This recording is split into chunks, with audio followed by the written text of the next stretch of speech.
हजुरलाई थाहा छ यो लय भन्ने शब्द दुनियाँको डिक्सनरीमा कहीँ भेट्नुहुन्न। हजुरहरूले मर्ने शब्द भेट्नुहुन्छ, परन्तु लय हुने शब्द भेटिँदैन। यो लय शब्द हाम्रो सनातनी परम्पराको सम्पत्ति हो। यो हाम्रो परम्पराले मात्रै लय शब्द भनिदियो, मर्ने कुरा गरिएन। यहाँ क्षरः सर्वाणी भूतानि भनियो, क्षर ब्रह्म मर्दैनन्, परन्तु के हुन्छ त भन्दा जहाँबाट प्रकट भएका छन् त्यहाँ गएर लय हुँदछन्।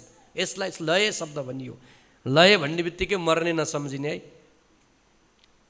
अपर प्रणव ब्रह्मद्वारा जब नारायणको प्रकट उत्पत्ति भयो अनि नारायण जब महाप्रलय, हामीलाई सम्झाउनको लागि महाप्रलयको कुरा गरियो नि, त्यो महाप्रलयमा पछि नारायण कहाँ जानु हुँदछ त भन्दा आफ्नै निज स्वरूपमा, उहाँको निज स्वरूप कुन हो, जुन प्रणव ब्रह्म छ त्यहाँ गएर लय हुँदछन्, समाहित हुँदछन्।